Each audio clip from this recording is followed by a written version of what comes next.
Hello, नमस्कार, सत श्री अकाल दोस्तों। मैं हूं आपका दोस्त और आज मैं हाजिर हुआ हूं आपके सामने एक नए टॉपिक के साथ। बीते कुछ दिनों पहले यानी कि 1 फरवरी 2022 को केंद्रीय वित्त मंत्री निर्मला सीतारमण ने 2022-23 का आम बजट पेश किया। श्रीमती निर्मला सीतारमण ने कोरोना काल में दूसरी बार और लगातार चौथी बार बजट पेश किया। इस संकट के बीच पेश किए जाने वाले बजट में सरकार की क्या प्राथमिकताएं होंगी, नौकरी पेशा व आम लोगों के लिए इसमें क्या होगा, ये सोचने वाली बात थी। ऐसे में पूरे देश के स्टूडेंट्स और आम नागरिकों की निगाहें इस तरफ थी कि उनके लिए आखिर इस बजट में क्या खास होने वाला है। वित्त मंत्री ने इस बार के बजट में शिक्षा के बारे में जिक्र करते हुए कहा कि कोविड महामारी के कारण स्कूल में बंद होने की वजह से हमारे बच्चों को, खासकर उन बच्चों को जो कि इस देश के ग्रामीण और पिछड़े वर्ग से आते हैं, को कोविड के दौरान काफी समस्याएं हुई हैं। बच्चों ने अपने स्कूली शिक्षा के 2 साल घर में ही बिता दिए। वित्त मंत्री निर्मला सीतारमण ने बजट में किसानों के लिए बड़ी घोषणाएं की हैं, लेकिन सैलरीड क्लास को मायूसी ही मिली है। क्रिप्टो करेंसी से होने वाली आमदनी पर अब 30% टैक्स लगेगा। इसके अलावा एनपीएस पर टैक्स छूट का दायरा भी बढ़ा दिया गया है। साथ में आपको बताते चले, सुबह 11 बजे वित्त मंत्री निर्मला सीतारमण ने लोकसभा में साल 2022 का आम बजट पेश किया। साथ ही बजट भाषण के 1 घंटे बाद राज्यसभा की कार्रवाई शुरू हुई थी और सदन पटल पर बजट की प्रति रखी गई थी। इस दिन वित्त मंत्री राष्ट्रपति रामनाथ कोविंद से मिली और उन्हें बजट की प्रति सौंपी। उसके बाद उन्होंने प्रधानमंत्री नरेंद्र मोदी की अध्यक्षता में कैबिनेट को बजट के बारे में संक्षिप्त जानकारी दी और तत्पश्चात संसद के लिए रवाना हुई। परंपराओं के अनुसार भारत के राष्ट्रपति को सबसे पहले केंद्रीय वित्त मंत्री द्वारा बजट के प्रावधानों के बारे में जानकारी दी जाती है। यह एक प्रथागत बैठक होती है क्योंकि राष्ट्रपति केंद्रीय बजट में किसी भी बदलाव का सुझाव नहीं देते हैं, लेकिन आधिकारिक तौर पर संसद में बजट पेश करने से पहले वित्त मंत्री को राष्ट्रपति से अनुमति लेनी पड़ती है। वित्त मंत्रालय बजट के बारे में गोपनीयता बनाए रखता है। अपना भाषण पेश करने से पहले वित्त मंत्री बजट प्रावधानों के बारे में गोपनीयता बनाए रखने के लिए बाध्य है। केंद्रीय वित्त मंत्री निर्मला सीतारमण ने 1 फरवरी 2022 को देश का बजट पेश किया। देश की निगाहें उन पर लगी हुई थी। रिवाज के मुताबिक उन्होंने नॉर्थ ब्लॉक यानी कि वित्त मंत्रालय पर अपनी फोटो खिंचवाई और राष्ट्रपति भवन के लिए रवाना हुई। सुबह 10 बजे संसद भवन पहुंची और पीएम मोदी की अध्यक्षता वाली कैबिनेट से बजट को पेश करने की औपचारिक मंजूरी ली। सुबह 11 बजे उन्होंने लोकसभा में बजट भाषण शुरू किया। ये निर्मला सीतारमण का चौथा बजट है। इस बार भी पेपरलेस बजट संसद में प्रस्तुत किया गया। इस तरह लगातार दूसरी बार पेपरलेस बजट पेश किया गया और हमेशा की तरह बजट की बहुत ही कम प्रतियां छापी गई थी। बजट सत्र का पहला भाग 2 फरवरी से 11 फरवरी के बीच होगा। फिर सत्र के दूसरे भाग के शुरू होने तक लगभग 1 महीने का अवकाश होगा। फिर सत्र का दूसरा भाग 14 मार्च से शुरू होकर 8 अप्रैल को समाप्त होने तक लगभग 1 महीने का अवकाश रहेगा। निर्मला सीतारमण लंबे बजट भाषण देने के लिए जानी जाती हैं। वर्ष 2019 में उन्होंने भारतीय संविधान के इतिहास में 2 घंटे 15 मिनट का सबसे लंबा भाषण दिया था। हालांकि 2020 में उन्होंने 162 मिनट तक का भाषण देकर अपना रिकॉर्ड तोड़ दिया था। उम्मीद की जा रही थी कि इस चुनावी माहौल के बीच वित्त मंत्री का इस साल का बजट का भाषण भी सबसे लंबा होगा। केंद्रीय वित्त मंत्री निर्मला सीतारमण ने संसद में 1.5 घंटे का 2022-23 का आम बजट पेश किया और इसमें कृषि, इंफ्रा से लेकर डिजिटल करेंसी के लिए बड़े ऐलान किए गए। क्या आपको पता है कि देश का पहला बजट कब पेश किया गया था? देश का पहला बजट ईस्ट इंडिया कंपनी से जुड़े स्कॉटिश इकोनॉमिस्ट जेम्स विल्सन ने पेश किया था। इसे 7 अप्रैल 1860 को पेश किया गया था। वित्त राज्य मंत्री पंकज चौधरी और भागवत कराड़ ने वित्त मंत्रालय पहुंचकर कहा था कि बजट से सभी क्षेत्रों को उम्मीद रखनी चाहिए। वित्त राज्य मंत्री पंकज चौधरी ने कहा कि वित्त मंत्री ने हर क्षेत्र, हर वर्ग की जरूरतों को ध्यान में रखकर बजट बनाया है। इससे सभी को फायदा होगा। इस बजट से सभी क्षेत्रों को उम्मीद रखनी चाहिए। पूर्व आरबीआई गवर्नर रघुराम राजन ने कहा कि भारत को एक नई दृष्टि की जरूरत है। हमें केवल विनिर्माण या कृषि जैसे क्षेत्रों के बारे में सोचना बंद कर देना चाहिए। बजट पेश किए जाने से पहले सेंसेक्स में उछाल दर्ज की गई। सेंसेक्स में 650 अंकों की बढ़त के साथ बाजार खुला और सेंसेक्स 1000 अंकों से ज्यादा ऊपर चला गया, जबकि निफ्टी में 300 से ज्यादा अंकों की बढ़ोतरी दर्ज की गई थी। बजट में वित्त मंत्री से जो उम्मीदें थी उनमें मुख्य रूप से हेल्थ केयर सेक्टर पर बजट आवंटन बढ़ाने की मांग प्रमुख रूप से उठाई जा रही थी। कोरोना काल अभी खत्म नहीं हुआ है और लोगों को स्वास्थ्य के मोर्चे पर आर्थिक रूप से काफी दिक्कतों का सामना करना पड़ रहा है। लिहाजा वित्त शेष को देखते हुए स्वास्थ्य सेवाओं के लिए अधिक बजट आवंटन की मांग की जा रही है। क्या आपको पता है देश में सबसे ज्यादा बार बजट मोरारजी देसाई ने पेश किया था? उन्होंने 10 बार बजट पेश किया है। दूसरे नंबर पर पी चिदम्बरम है, उन्होंने 9 बार बजट पेश किया है। वित्त मंत्री निर्मला सीतारमण मोदी सरकार का कुल 10वां और अपना चौथा बजट पेश कर रही थी। मोदी सरकार के पिछले कार्यकाल में निर्मला सीतारमण ने रक्षा मंत्री के पद पर कार्य किया था। मंत्री निर्मला सीतारमण ने बजट 2022-23 को पेश करते हुए कहा कि भारत विश्व की सबसे तेजी से बढ़ती अर्थव्यवस्थाओं में से एक है। इस बार के बजट में अगले 25 साल के लिए ब्लूप्रिंट पेश किया जा रहा था। देश में आर्थिक रिकवरी को मजबूत करने पर फोकस दिया जा रहा था। वित्त मंत्री ने कहा कि भारतीय अर्थव्यवस्था को ग्लोबल मोर्चे पर चुनौतियों का सामना करना पड़ रहा है, लेकिन इसके बावजूद देश में कोरोना काल से निपटने के लिए सटीक उपाय किए गए हैं। वित्त मंत्री ने कहा कि वित्त वर्ष 2021-22 में देश की आर्थिक विकास दर 9.2% रहने का अनुमान है और अर्थव्यवस्था को पटरी पर लाने के लिए सरकार के प्रयासों का नतीजा देखने को मिल रहा है। देश में 25,000 किलोमीटर का हाईवे विकसित होगा। देश की 5 बड़ी नदियों को जोड़ने की योजना है। इसके लिए जल संसाधन विकास मंत्रालय की भी मदद से कार्य किया जाएगा। केन बेतवा प्रोजेक्ट के लिए 1400 करोड़ रुपए दिए जाएंगे। अगले 3 सालों में 400 नई वंदे भारत ट्रेनों को लाया जाएगा। पीपीपी मॉडल के जरिए रेलवे के गुड्स सेक्टर का विस्तार होगा। देश में 60 लाख नई नौकरियों का प्रबंधन किया जाएगा। सरकार के पास 30 लाख अतिरिक्त नौकरियां देने की क्षमता है। देश में सिंचाई और पेयजल के लिए योजनाओं पर काम किया जा रहा है और गंगा किनारे बसे किसानों की मदद की जाएगी। 25,000 किलोमीटर के नेशनल हाईवे के विकास के लिए 20,000 करोड़ रुपए का खर्च किया जाएगा। 750 नई ई लैब्स बनाई जाएंगी और इनके जरिए टेस्टिंग पर जोर होगा। वित्त मंत्री ने लोकसभा में यह भी कहा कि LIC का IPO जल्द ही आएगा और इसके लिए जरूरी कार्रवाई का काम सुचारू रूप से चल रहा है। देश में IT और प्राइवेट सेक्टर को बढ़ावा दिया जाएगा और मॉडर्न इंफ्रास्ट्रक्चर पर फोकस किया जाएगा। वित्त मंत्री ने कहा कि किसानों को डिजिटल सेवाएं दी जाएंगी और भारत में गरीबी मिटाने के लक्ष्य पर पुरजोर कार्य किया जाएगा। ड्रोन के जरिए कृषि क्षेत्र को बढ़ावा देंगे। 100 गति शक्ति कार्गो टर्मिनल बनाए जाएंगे। वित्त मंत्री ने कहा कि किसानों के जीवन की बेहतरी के लिए सरकार प्रतिबद्ध है। किसानों के खातों में MSP के जरिए 2.37 करोड़ रुपए सरकार ने भेजे हैं और ऑर्गेनिक खेती करने वाले किसानों को प्रोत्साहित किया जा रहा है। सरकार की ओर से रसायन और कीटनाशक मुक्त खेती का प्रसार बढ़ाने पर जोर दिया जा रहा है। साल 2022-23 में 80 लाख नए घरों का निर्माण होगा और इसके तहत 48,000 करोड़ रुपए की राशि आवंटित की जाएगी। नए घरों के लिए शहरी क्षेत्रों में ज्यादा राशि आवंटित की जाएगी और ग्रामीण इलाकों में इसके लिए आधुनिक घरों का निर्माण किया जाएगा। साल 2022 में 5G सर्विस शुरू की जाएगी और गांवों में ब्रॉडबैंड सर्विस मुहैया कराने के लिए इंफ्रास्ट्रक्चर डेवलप किया जाएगा। टेलीकॉम सेक्टर में नौकरी के लिए अब नए अवसर तलाशे जाएंगे। वित्त मंत्री ने ऐलान किया कि सरकार की ओर से रक्षा में अनुसंधान या रिसर्च के लिए 25% बजट एलोकेशन किया जाएगा। इस बजट में डिफेंस के लिए काफी ध्यान दिया जा रहा है क्योंकि सीमाओं पर अतिरिक्त परिस्थितियां हैं। सौर ऊर्जा उत्पादन के लिए बजट में 19,500 करोड़ रुपए का आवंटन किया गया है और देश में इलेक्ट्रिक वाहनों के लिए नए चार्जिंग स्टेशन लगाए जाएंगे। देश में सौर ऊर्जा के लिए सोलर पैनल आधारित बिजली प्रोजेक्ट के लिए जोर दिया जा रहा है। वित्त मंत्री ने बजट के भाषण में अब तक जो बड़ी बातें की उन्होंने कहा, उसको हम एक बार समराइज करते हैं। वित्त मंत्री ने कहा 1 नेशन 1 रजिस्ट्रेशन पॉलिसी को लाया जाएगा। राज्यों को 1 लाख करोड़ रुपए दिए जाएंगे। महिलाओं के लिए पोषण 2.0 योजना की शुरुआत होगी। 60 किलोमीटर लंबे 8 रोपवे का निर्माण किया जाएगा।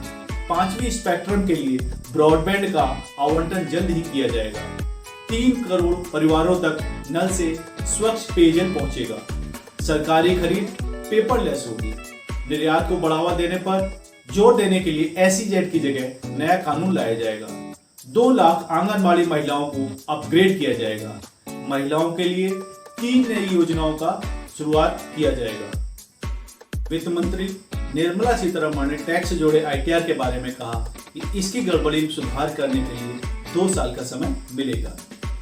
आदिल शेट्टी CEO bankbazaar.com ने कहा कि बजट में फिनटेक और डिजिटलाइजेशन पर स्पष्ट जोर नजर आ रहा है।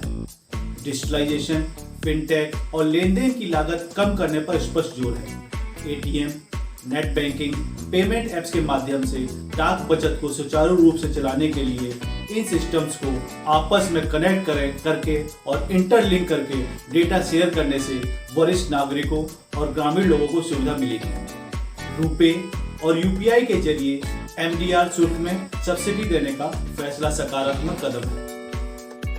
आदिल शेट्टी ने यह भी कहा कि ECLGS यानी कि emergency credit line guarantee scheme की ये स्कीम महामारी में MSME के लिए एक वरदान साबित हुई है। इसकी समय सीमा बढ़ाने और आवंटन में वृद्धि एक अच्छा कदम है। अन्य क्षेत्रों की तुलना में MSME क्रेडिट पिछले 12 महीनों में सबसे तेजी से बढ़ रहा है। इस बजट में ये भी ऐलान किया गया था कि अब वर्चुअल डिजिटल एसेट से आमदनी पर 30% का टैक्स लगेगा।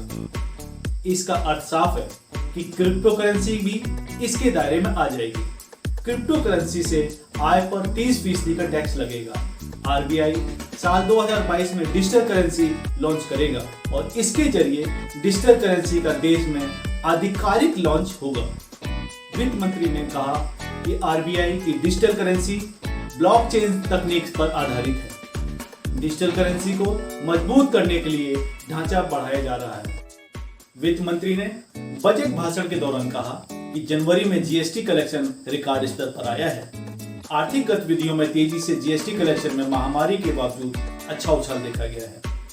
वित्त मंत्री ने इनकम टैक्स के मुद्दे पर कहा कि प्रधानमंत्री जी का स्पष्ट निर्देश था कि आम लोगों पर टैक्स का बोझ न बढ़ाया जाए। लिहाजा कठिन आर्थिक परिस्थितियों में यानी कि कोरोना काल के बावजूद हमने 2 साल से इनकम टैक्स नहीं बढ़ाया है। ये सबसे बड़ी राहत है और लोगों पर महामारी के बाद भी नए टैक्स नहीं लगाए गए हैं, जबकि विश्व के कई देश ऐसा कर रहे हैं। आम आदमी को इस बजट में इनकम टैक्स के मोर्चे पर कोई राहत नहीं मिली है और आम बजट में इनकम टैक्स स्लैब 2022 में कोई बदलाव नहीं किया गया है। नौकरी पेशा वर्ग इस बार के बजट में इनकम टैक्स में राहत की उम्मीद कर रहा था, लेकिन वित्त मंत्री ने आयकर दरों में कोई बदलाव नहीं किया है।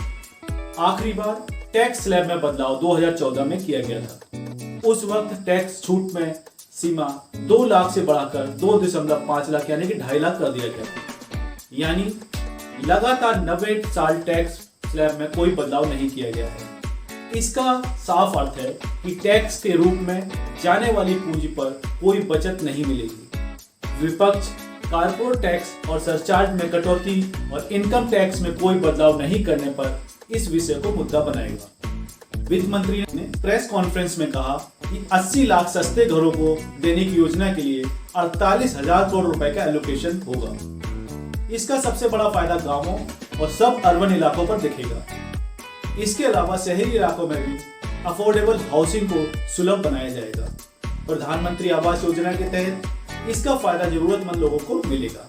उन्होंने माना कि हॉस्पिटैलिटी सेक्टर कठिनाई से जूझ रहा है। वित्त मंत्री ने कहा कि हम सरकारी स्कूल में पढ़ने वाले बच्चों की समस्या और उनकी आवश्यकताओं को समझते हैं, इसीलिए हमने PM विद्या के तहत पहले से ही संचालित 1+1 टीवी चैनल प्रोग्राम को और विस्तार देने का विचार किया है। हम इसे बढ़ाकर 200 टीवी चैनल कर रहे हैं ताकि हमारे देश के विद्यार्थी अपनी सप्लीमेंट्री शिक्षा भी हासिल कर सकें। इन चैनलों में हमने स्थानीय भाषाओं में शिक्षा देने का खासा ध्यान रखा है। हमारे इस निर्णय से सभी राज्यों को अपने ही राज्य के स्थानीय भाषा में छात्रों को शिक्षा देने से अभूतपूर्व मदद मिलेगी। वित्त मंत्री ने कहा कि हम शिक्षकों को बेहतर डिजिटल टूल उपलब्ध कराएंगे जिससे वह छात्रों को बेहतर तरीके से पढ़ाई करा सके। इससे आगे उन्होंने कहा कि विश्व स्तरीय डिजिटल यूनिवर्सिटी बनाएंगे। शिक्षा के विस्तार के लिए स्कूलों की हर क्लास में लगाए जाएंगे टीवी। युवा शक्ति को स्किल इंडिया मिशन के जरिए स्किल्ड वर्कर बनाने की सरकारी योजनाओं के तहत काम किया जाएगा। लोगों के लिए आजीविका के साधन बढ़ाए जाएंगे। इसके लिए उन्होंने सरकारी प्रोजेक्ट्स की संख्या बढ़ाने पर भी जोर दिया गया है। आम बजट पेश होने के बाद प्रधानमंत्री नरेंद्र मोदी ने देश को संबोधित किया और बजट पर अपनी बातें रखी। उन्होंने कहा कि ये बजट 100 साल की भयंकर आपदा के बीच विकास का नया विश्वास लेकर आया है। ये बजट अर्थव्यवस्था को मजबूती देने के साथ ही सामान्य मानवीय के लिए अनेक नए अवसर बनाएगा। उन्होंने ये भी कहा कि ये बजट अधिक बुनियादी ढांचा, अधिक निवेश, अधिक विकास और अधिक नौकरियों की नई संभावनाओं से भरा हुआ है। इससे ग्रीन जॉब्स का भी और क्षेत्र खुलेगा। पीएम मोदी ने कहा कि इस बजट का एक महत्वपूर्ण पहलू है कि गरीब का कल्याण। हर गरीब के पास पक्का घर, नल से जल आता हो, उसके पास शौचालय हो, गैस की सुविधा हो, इन सभी पर विशेष ध्यान दिया गया है। इसके साथ ही आधुनिक इंटरनेट कनेक्टिविटी पर भी जोर दिया गया है। वित्तीय वर्ष यानी कि फिस्कल ईयर 1 अप्रैल 2022 से शुरू होगा। घोषणा में बुनियादी ढांचा सर्वोच्च प्राथमिकता के रूप में उभरा है। इसके बाद स्वास्थ्य सेवा और शिक्षा का स्थान है। बजट 2022 ने ई बिल, ई वाहन और ई विद्या जैसे डिजिटल संचालन के महत्व को भी दिखाया गया है। 2022-23 का बजट सार्वजनिक निवेश के माध्यम से आर्थिक विकास की नींव रखेगा, क्योंकि एशिया की तीसरी सबसे बड़ी अर्थव्यवस्था महामारी से प्रेरित मंदी से उभर रही है। मार्च में समाप्त होने वाली वित्तीय वर्ष में भारतीय अर्थव्यवस्था की 9.2 बढ़ने की उम्मीद है।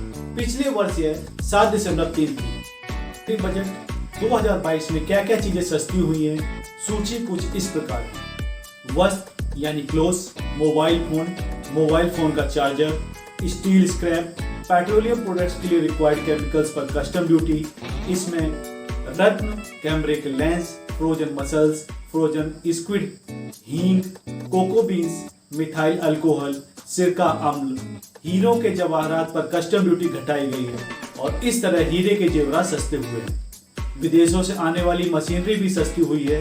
खेती के उपकरण और चमड़े का सामान भी सस्ता हुआ है। और अब क्या क्या चीजें महंगी हुई हैं, इसे भी देखते हैं। तो सूची कुछ इस प्रकार है। विदेश से आने वाले छातों की खरीद पर 20% इंपोर्ट ड्यूटी बढ़ाई गई है। इससे फायदा ये होगा कि देश में निर्मित छातों की बिक्री बढ़ेगी। नकली आभूषणों पर सीमा शुल्क बढ़ाया गया है ताकि उनके आयात को हतोत्साहित किया जा सके। सिंगल और मल्टीपल लाउड स्पीकर्स, हेडफोन और earphone, smart meter, solar cell, solar models, X ray machines, हवाई सफर महंगा होगा। बजट पेश होने से पहले सरकारी तेल कंपनियों ने हवाई ईंधन के दाम में बढ़ोतरी कर दी है। एटीएफ के दाम 8.5% बढ़ चुके हैं। इससे हवाई सफर महंगा होने के आसार बन गए हैं। And at last parts of electronics twice. आइए देखते हैं कि जानकारों की राय में ये बजट कैसा रहा और किसने क्या क्या कहा। सर्वप्रथम बीजेपी के राष्ट्रीय अध्यक्ष श्री जेपी नड्डा ने कहा कि ये आम लोगों का बजट है और इसमें सभी वर्गों पर ध्यान दिया गया है। पहाड़ी क्षेत्र के लोगों को इस बजट से फायदा होगा। उत्तर पूर्व के राज्यों के लिए बजट में जो प्रावधान किए गए हैं वो काफी प्रशंसनीय है। किसानों के लिए भी ये बजट काफी उल्लेखनीय है और एमएसपी पर किसानों से रिकॉर्ड खरीदारी की जाएगी। राहुल गांधी ने बजट को लेकर निराशा जताई है। राहुल गांधी ने ट्वीट कर ये कहा, nothing for salaried class, middle class, the poor and deprived, youth, farmers and MSMEs. परिवहन मंत्री श्री नितिन गडकरी जी ने इस बजट को विजन वाला बजट बताया है और कहा ये बजट एक विजन पेश करता है कि इस साल और आने वाले सालों में देश की अर्थव्यवस्था की रफ्तार कैसी रहेगी और स्पष्ट तौर पर तरक्की को नई दिशा देने पर काम करने में मददगार साबित होगी। केंद्रीय मंत्री मुख्तार अब्बास नकवी ने बजट को शानदार बताया और कहा कि इस बार का बजट सरकार के विजन को दिखाता है। अगले 25 सालों के लिए जो ब्लूप्रिंट है वो देश के लिए भविष्य को ध्यान में रखकर बनाया गया है। विपक्ष से सरकार के बजट की तारीफ करने की कोई उम्मीद करना बेमानी है। किसान नेता और भारतीय किसान यूनियन के प्रवक्ता राकेश टिकैत ने कहा कि सरकार डिजिटल इकोनॉमी की जो बात कर रही है, लेकिन ये बात नहीं बता रही कि किसानों की आय कैसे बढ़ेगी। एमएसपी पर गारंटी कानून बनना चाहिए और सरकार बताए कि वो कितनी खरीद करेगी। गन्ने का भुगतान डिजिटल तरीके से करने के लिए लंबे समय से मांग की जा रही है और इस पर कोई ठोस कदम उठाना चाहिए। सामान्य तौर पर किसानों की बेहतरी के लिए सरकार ने क्या किया है या क्या करने वाली है, इसका खाका सामने आना चाहिए। पूर्व केंद्रीय वित्त राज्य मंत्री श्री जयंत सिन्हा ने कहा कि निवेश के लिए बड़ा बजट एलोकेशन किया गया है और पहले जहां 5 लाख करोड़ रुपए कैपिटल एक्सपेंडिचर के लिए बजट था, इस बार उसे 7.5 लाख करोड़ रुपए कर दिया गया है। इस बार सड़कों, हाईवे, रोपवे से लेकर डिजिटल पढ़ाई तक पर जोर इस बजट में दिया गया है। जयंत सिन्हा ने कहा कि आम टैक्स पेयर को निराश होने की जरूरत नहीं है, क्योंकि उन्हें 5 लाख तक की आय पर टैक्स नहीं देना पड़ रहा है। ये बजट बहुत ही बढ़िया बजट है। श्री रविशंकर प्रसाद ने इस बजट को तरक्की वाला बजट बताया है। उन्होंने कहा कि ये बजट राजकोषीय मोर्चे से लेकर आम आदमी के लिए अच्छा बजट है और देश की तरक्की के लिए ऐसा बजट बेहद सहयोगी साबित होगा। कांग्रेस के नेता श्री शशि थरूर ने कहा कि इस बजट को गीला पटाखा कहना गलत साबित नहीं होगा। देश में महंगाई को लेकर इतना शोर है कि इसको लेकर कोई बात नहीं कही है। देश की सीमाओं पर इस समय स्थिति चिंताजनक है और डिफेंस सेक्टर के लिए क्या एलोकेशन किया है, इसके बारे में उन्होंने कोई साफ बात नहीं कही गई है। मनरेगा के लिए आवंटन को लेकर कोई बात नहीं हुई है। ये बजट पूरी तरह से निराशाजनक है। चार्टर्ड अकाउंटेंट श्री गोपाल केडिया ने कहा कि इस बजट में मिडिल क्लास को कुछ नहीं मिला है, लोगों को सिर्फ निराशा ही मिली है, जहां सबको बहुत उम्मीद थी। आइए इस वीडियो को यहीं पर समाप्त करते हैं। Thanks for watching this video and stay tuned with us for getting more videos. नमस्कार, बाय बाय, टेक केयर।